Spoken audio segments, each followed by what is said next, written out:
어떤 분이 꿈에 천국을 갔대요. 천국 문에 딱 도달하니까 베드로 사도가 문 앞에서 기다리고 있었어요. 그런데 이분이 바로 베드로 사도에게 부탁을 했습니다. 내가 천국을 보기 전에 지옥을 한번 보고 싶습니다. 그렇게 지옥 관광을 요청을 했대요. 그러니까 베드로가 지옥은 직접 갈 수는 없고 지옥을 보여주는데 마침 그 시간이 식사 시간이었어요. 식탁이 끝이 보이지 않을 만큼 긴 식탁에 진수성찬의 음식이 차려져 있는 거예요. 그래서 이분이 깜짝 놀랐어요. 천국은 줄인 곳이라고 생각을 했었는데 이렇게 풍성한 곳이 천국이구나라는 것을 알게 된 것이죠. 그런데 보니까 사람들이 식탁에 앉아 있는 사람들이 보니까 완전히 깡마른 나무처럼 빼쩍 마른 사람들이 살갗이 뼈에 붙어 있는 것처럼 그런 사람들이 앉아 있었어요. 그리고 그들의 손에는 한 1m 가량 되는 수프와 나이프가 들려 있었고 그것을 가지고 이제 식사를 하는데 한 1m 정도 되니까 찍어서 넣으려고 해도 자기 입으로 하나도 들어가는 게 없어요. 자꾸 이쪽으로 가고 이쪽 들면 이쪽으로 넘어가고.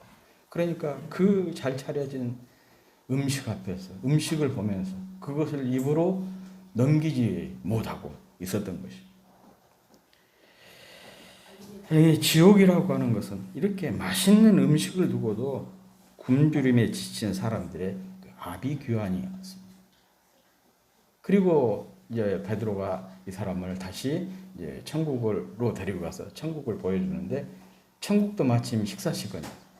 거기도 식탁이 끝이 보이지 않는 식탁이 있고 거기에 음식이 잘 차려 있어요. 마치 지옥에서 보았던 그런 식탁이었습니다. 조건은 똑같았어요. 천국에 있는 사람들도 양손에 1m 가량의 이 스푼이라고 그러죠. 스푼과 찍는 거 포크가 들려 있는 거예요. 그런데 사람들이 보니까 다 그냥 살이 쪄가지고 번들번들 통실통실해 그렇게 살이 쪄 있고 그리고 또 식사를 하는데 그렇게 즐겁게 식사를 하는 거예요. 보니까 이 포크에 음식을 찍어가지고 자기 입으로 넣은 것이 아니고 상대방에게 먹여주는 거죠. 그리고 또 다른 사람이 찍어주면 받아 먹고 그렇게 하면서 식사를 즐겁게 하는 그런 모습을 보았습니다.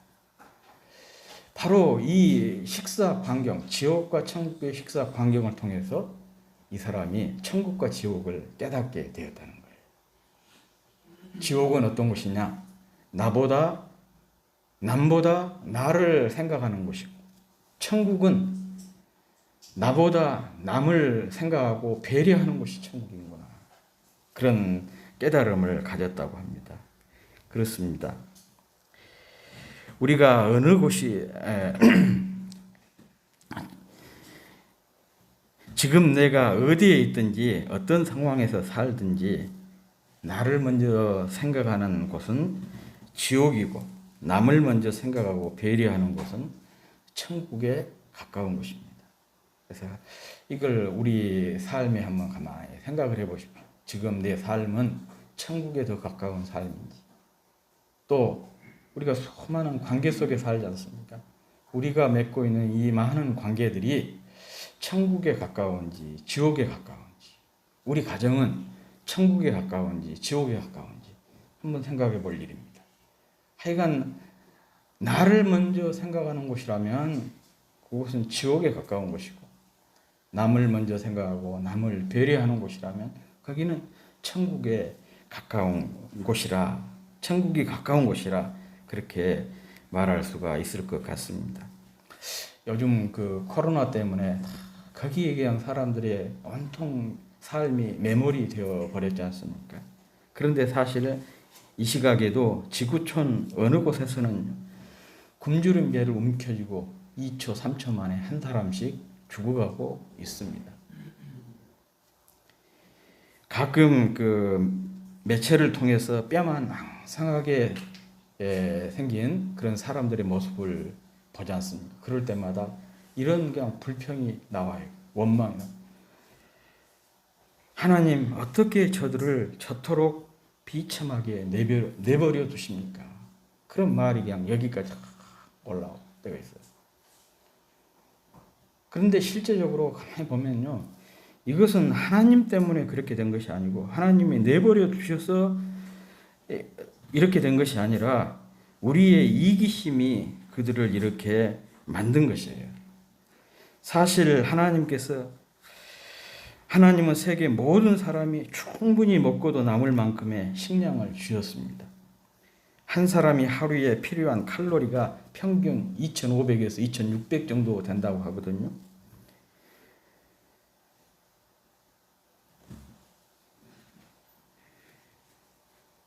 그러나 현재 세계에서는 한 사람당 약 3,000 칼로리 정도 섭취할 수 있을 만큼의 식량이 이렇게 생산이 되고 있어요. 2,500에서 2,600인데 식량의 생산량은 3,000 칼로리가 넘어요. 그런데도 세계의 절반이 굶주리고 있는 거예요. 무엇이 문제이겠습니까? 물론 여기에는 정치적인 문제도 있을 것이고 어떤 또 관리상의 문제도 있겠지만 더 근본적인 것은요, 우리의 이기심 때문에 그렇습니다. 사실 이 세상은 지식을 비롯해서 정보니 기술이니 뭐 과학이니 인권이니 교육, 문화, 문명 이런 것들이 얼마나 발전하고 얼마나 좋아졌습니까? 그런데 누구도 이 세상이 천국과 가까워졌다 그렇게 얘기한 사람 없어요. 세상이 분명히 발전하고 발달한 것은 사실이지만은 대부분의 사람들은 그런데 이 세상이 지옥에 더 가깝다 그렇게 얘기를 하고 있습니다. 왜 그러냐? 이기심을 극복하지 못하고 이기심을 넘어서지 못하고 있기 때문에 그런 것이죠. 정말 이기심이라고 하는 것은요, 마치 블랙홀과 같은 것 같아요. 모든 것을 그냥 다 삼켜버리고 다 빨아당겨버리고. 이스라엘 백성은 이집트를 나와서 40년 동안 광야를 떠돌았습니다. 그리고 40년이 지난 후에 하나님께서 약속하신 땅 가나안 땅에 들어가게 되었고 또 원주민과의 정복 전쟁을 마친 다음 그 땅을 제비 뽑아서 나누어 가졌습니다. 본문은 그때 일어난 사건 중에 하나입니다. 이 땅 나누기가 순조롭게 진행이 되고 있는데 갑자기 요셉의 자손, 그러니까 므낫세와 에브라임 지파 사람들입니다. 그들이 불만을 터뜨렸어요. 오늘 본문 14절 말씀이 바로 그것 아니겠어요? 요셉 자손이 여호수아에게 말하여 이르되 여호와께서 지금까지 내게 복을 주심으로 내가 큰 민족이 되었거늘 당신이 나의 기업을 위하여 한 제비 한 분깃만으로 내게 주심은 어찌함이니까. 자기들이 땅이 너무 적다는 것이죠. 그래서 거기에 대한 불만을 터뜨렸습니다. 그런데 이 불만과 불평의 배후에는 항상 무엇이 있냐? 이기심이라고 하는 것이 있어요. 이 이기심이 자리하고 있다가 이기심이 채워지지 않으니까 불만과 불평으로 드러나게 되는 것입니다. 사실 적과 싸워서 이긴 것보다 더 어려운 것이 뭐냐? 이 전리품을 나누는 일이라고 그래요. 그래서 원래 유명한 장수들은 싸움에서는 앞장을 서지만 전리품을 나눌 때는 그냥 그 자리를 사라진다고 합니다. 적과 싸울 때는 하나가 되지만 전리품을 나누는 과정에서 갈등이 일어나는 경우가 참 많습니다. 이 한자 중에서 이익을 뜻하는 글자를 보면은 그것을 잘 알 수가 있어요. 한자로 이 이익이자를 이렇게 쓰거든요. 근데 이익이자를 파자를 해보면은 이게 벼화자와 칼도자예요. 이게 일종의 이게 상형 문자거든요. 벽실을 칼로 나누는 그런 모습을 형상화해서 만든 것이 이익이자예요. 그러니까 사람은 이익 앞에서 굉장히 예민하고 예리해진다. 그런 의미인 것이죠. 정말 그래요. 이 앞서 말씀을 드렸듯이 마치 이 이기심이라고 하는 것은 블랙홀 같은 것이에요. 그래서 이익 앞에서는요, 지식이고 교양이고 지위고 품이고 소용이 없어요. 그래서 이익 앞에서는 사람이 그토록 초라해지고 비굴해지고 비참해집니다. 우리 동양에서는 이 군자와 소인을 구별하지 않습니까? 군자와 소인을 구별할 때 그 차이를 무엇에 두었냐 하면 그가 추구하는 것에 두었어요. 무엇을 추구하느냐? 군자는 의의를 추구하는 사람이고 소인은 이득을, 자기 유익을 추구하는 사람은 소인이라 그렇게 얘기를 했습니다. 그래서 세상을 군자가 지배하고 군자가 많으면 그 세상이 평화로워요. 그러나 소인들이 득세를 해서 소인들이 다스리게 되면, 소인배들이 많게 되면 세상이 시끄럽고 항상 어지러웠습니다. 어지럽다고 그렇게 표현을 하고 있습니다. 가정도 자꾸 그냥 시끄럽고 또 그 불화가 심한 가정들은 결국은 남편이고 아내고 다 소인배이니까 그런 것이라 생각을 하면 돼요. 군자 같은 남편, 군자 같은 아내가 있는 가정은 항상 평화로운 것이죠. 요즘 왜 교회가 그렇게 분란이 많냐? 이 군자 같은 신자가 별로 없고 소인배 같은 신자들이 많다 보니까 교회가 이렇게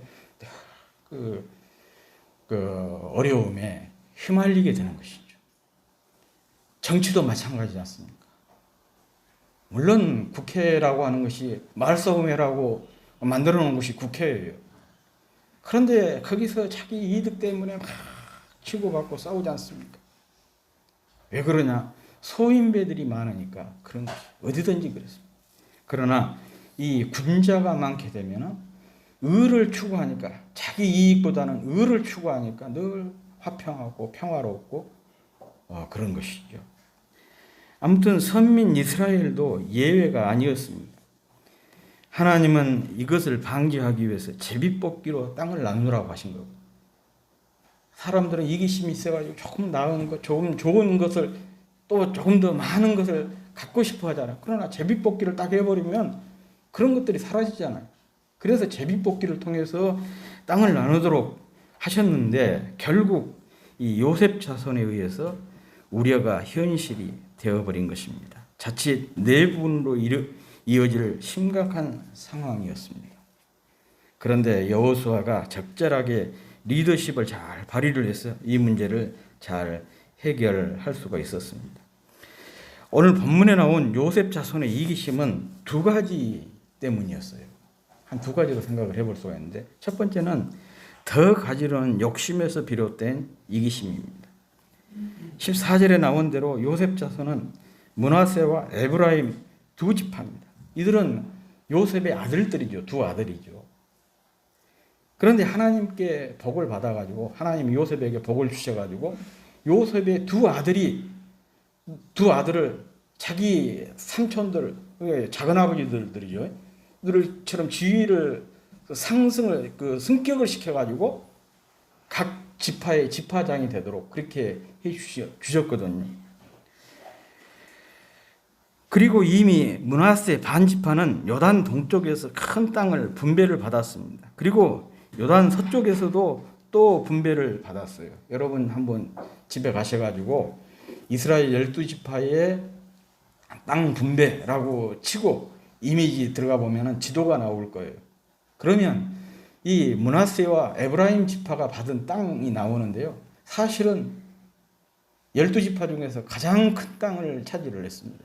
그리고 실제적으로 가장 요지예요.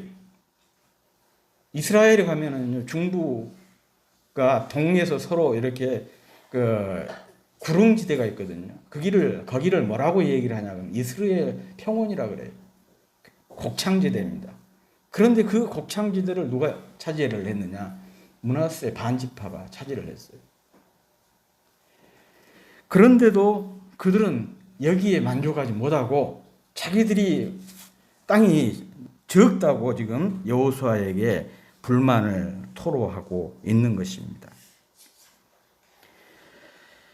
이것은 많이 가진 사람이 더 많은 것을 가지려고 하는 전형적인 이기심이에요. 지금 우리 사회에서도 이 점을 많이 얘기하잖아요. 골목 상권이 다 죽고 있다. 대형 마트들이 골목까지 이렇게 침범해 들어오잖아요. 이마트 24시 우리 교회 앞에까지 들어와 봤어요. 이렇게 대형 마트들이 그 대형 기업들이 골목까지 다 장악을 하고 있는 그런 상황이잖아요.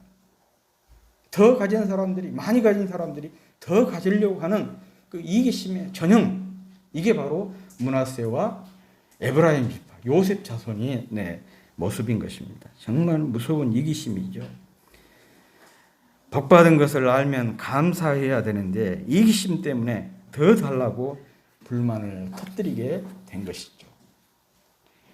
다른 하나는 편하게 가지려는 욕심에서 비롯된 이기심입니다. 15절은 더 가지려는 그들의 이기심에 대해서 여호수아가 제안한 것이에요. 너희들이 하나님께 복받아서 큰 민족이 되고 또 큰 그 권능을 갖게 되었으니까 그냥 평지만 요구하지 말고 살림, 아직 개척되지 않은 땅, 거기를 개척을 해서 가지도록 해라. 그렇게 제안을 했어요. 그러니까 이 사람들이 이렇게 반응을 한 거죠. 그것은 불가능합니다. 당신도 다 하시면서 그렇게 말을 합니까? 그러면서 항의하고 불평을 했습니다. 여기에는 쉽게 편하게 가지려는 이기심이 숨어 있습니다. 편안하게 큰 노력 없이 대가를 치르지 않고 그저 가지려는 얄팍한 이기심이 숨어 있는 것입니다. 가급적이면 손해를 줄이고 조건만 따져가면서 사는 그런 인생 아니겠어요? 산악지대이고 거인들이 살고 있는 아직 개척되지 않은 땅을 스스로 요청을 했던 갈렙과 너무 비교가 되는 그런 모습입니다. 그곳 역시 이미 하나님께서 그들에게 주신 땅입니다. 산지이고 철병거를 가진 원주민이 살고 있어도 하나님의 약속을 믿고 도전하면 얼마든지 정복할 수 있는 곳이었습니다. 그런데 문제는 도전하는 것, 헌신하는 것이 싫었던 것이죠. 그리고 이미 확보된 땅, 좋은 땅, 자기들이 그 힘을 작용을 해서 갖기를 원했던 것이죠. 그런 이기심이 여기에 작동하고 있는 것을 볼 수가 있습니다. 결국 이 두 가지는 하나로 요약할 수가 있습니다. 자기중심적으로만 생각하는 것입니다. 흔히 우리가 자주 쓰죠. 내로남불이라. 내가 하면 로맨스고 다른 사람이 하면 그 불륜. 이런 사고죠. 상대방에 대한 이해나 배려가 없는 태도입니다. 내가 더 가지면 누군가는 덜 가지게 되고 내가 좋은 입지를 확보하게 되면 누군가는 좋지 않는 것을 가질 수도 있을 것이다. 가져야 된다라는 그런 그 배려심이 전혀 없는 거예요. 그저 나만 많이 가지면 되고 나만 먼저 좋은 곳 선점하면 그만이다라고 하는 생각에 했던 것이죠. 이기심이라고 하는 것이 이렇게 무서운 것입니다. 남은 고려하지 않고 온통 자기 중심적으로만 생각하는 것이에요. 성경은 우리에게 말씀하고 있습니다. 남을 나보다 낮게 여겨라. 남을 나보다 낮게 여긴다는 것이 무엇이냐? 남을 먼저 생각을 하고 좋게 생각하고 귀하게 생각하고 유하는 마음을 가지라는 것입니다. 바로 이것이 이기심을 넘어서는 방법입니다. 그런데 여기 우리 한글을 보면 참 재미있어요. 낮게 있죠. 낮게 할 때 낮자 밑에 나 밑에 받침이 시옷이잖아요. 이 시옷을 딱 지읒으로 바꿔버리면 이 받침 하나 차이인데 뭐가 되냐? 낮게가 되는 거예요. 낮게가 되어버린 거예요.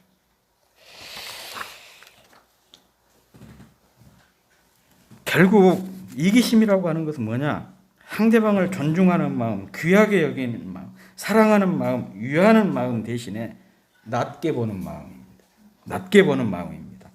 깔보는 마음이고 무시하고 없이 보는 마음이 바로 이기심인 것입니다. 오늘 본문을 보면 정말 이기심이 무서운 것인 것을 잘 확인할 수가 있습니다. 17절, 18절에 보면 요셉 자손을 하나님께서 얼마나 사랑하셨는지 알 수가 있어요. 많은 숫자의 백성을 주셨고 또 많은 물질도 소유하게 하셨습니다.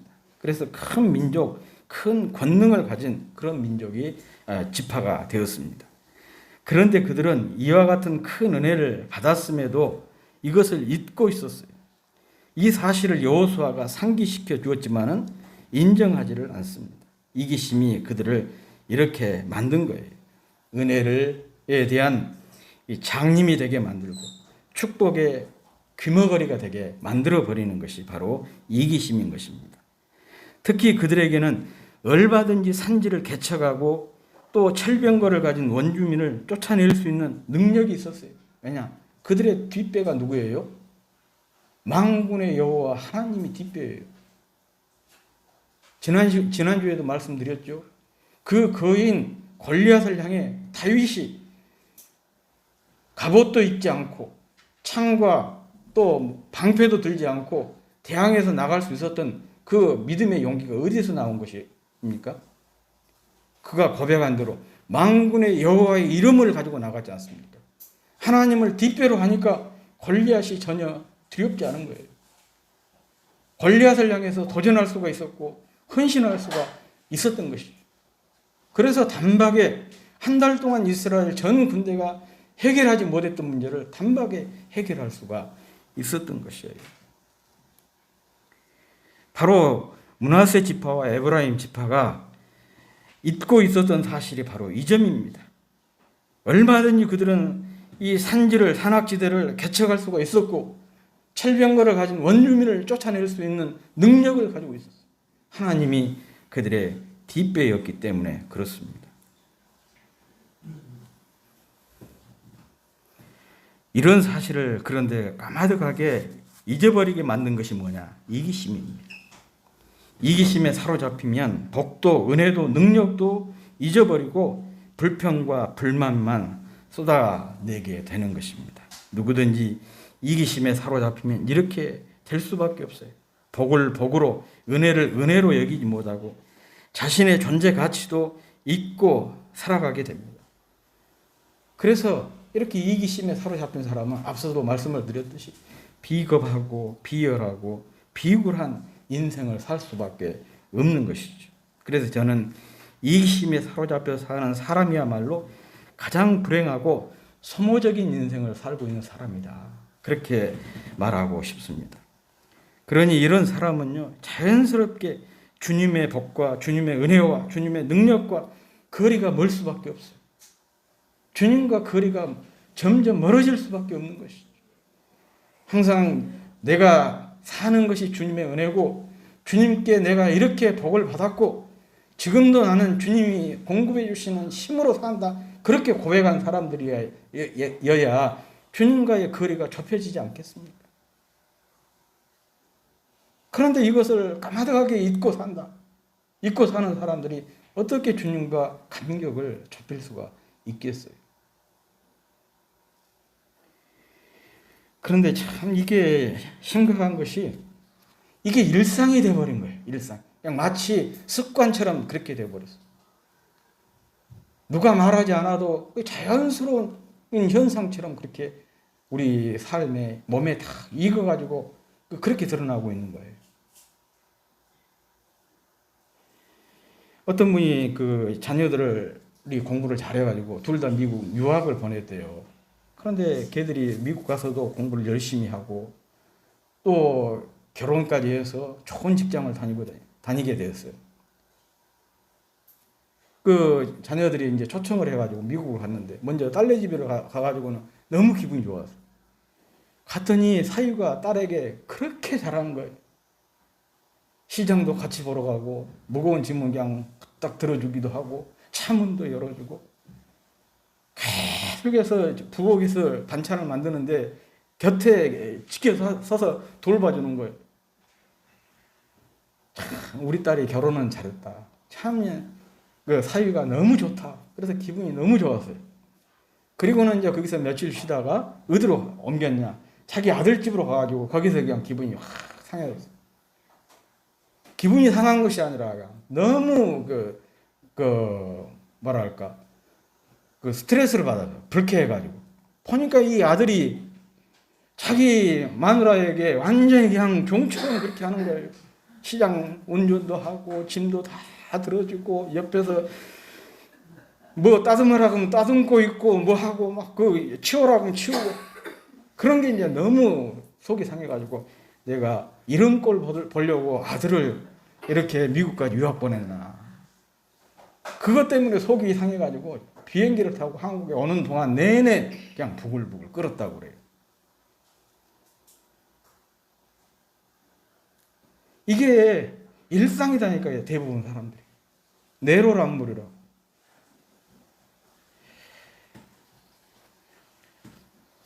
사실은 이것이 문제인 것이죠.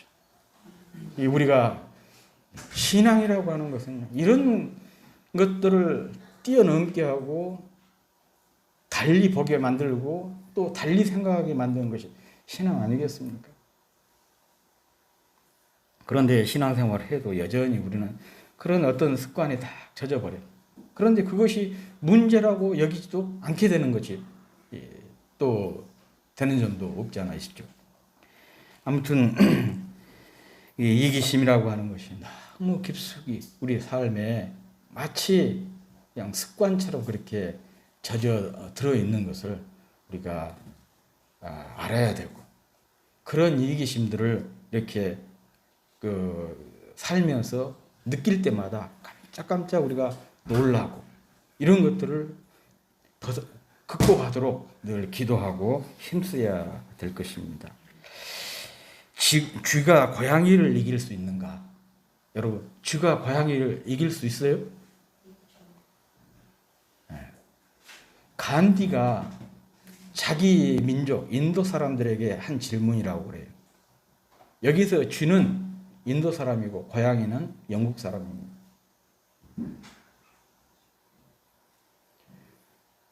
인도 사람들은 다 그렇게 대답했어요. 없다. 그런데 간디가 그렇게 얘기합니다. 딱 하나 있다는 거예요. 쥐가 고양이를 이길 수 있는 방법이 딱 하나 있다. 그건 뭐냐? 쥐가 쥐약을 먹고 고양이 앞에서 춤을 추는 것이다. 그랬어요. 참 이 얘기를 들으면서 얼마나 충격을 받았는지. 쥐가 쥐약을 먹고 고양이 앞에서 춤을 추는 거대. 그러면 당연히 고양이 앞에서 춤추는 그 쥐를 고양이가 잡아먹겠죠? 그런데 이 고양이가 쥐약 먹은 쥐를 잡아먹었으니까 고양이도 어떻게 되겠습니까? 죽게 되는 거죠. 그러면서 이 간디가 그런 얘기를 해요. 수억의 우리 인도 사람들이 침 한 방울씩만 이렇게 헌신을 한다면 당시 이제 영국 사람들이 한 30만 정도가 인도에 와 있었던 모양이죠. 30만 영국 사람들을 다 떠내려 보낼 수 있는 강을 만들 수가 있다. 강을 이룰 수가 있다. 그런 얘기를 했어요. 그러니까 여기서 쥐약이라고 하는 게 뭐예요? 헌신, 희생 아니겠습니까? 네.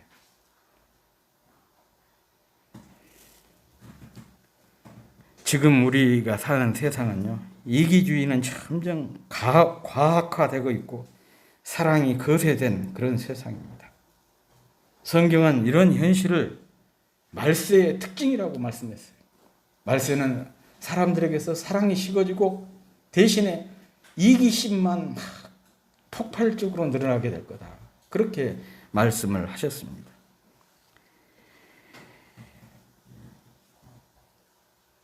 바로 이것을 넘어서는 방법이 뭐냐? 앞에서 말씀드렸던 대로 남을 나보다 낫게 여기는 마음이에요. 남을 나보다 낫게 여기는 마음이 뭐냐? 사랑 아니겠습니까? 그리고 사랑은 간디의 말대로 희생이 요구되는 거예요. 사랑을 어떤 분이 그러더라고요. 사랑이 뭐냐? 사랑은 아픔이다 그랬어요. 사랑이 아픔이라는 것은 사랑은 희생을 전제한다 그런 얘기 아니겠습니까? 희생 없는 신앙, 희생 없는 성도, 십자가 없는 교회는 모든 것을 다 가지고 있어도 생명력을 잃게 될 것입니다. 남을 나보다 낫게 여기는 사랑의 사람이 되어서 주님과의 간격을 좁히는 우리가 되고 또 한 주간이 되었으면 좋겠습니다.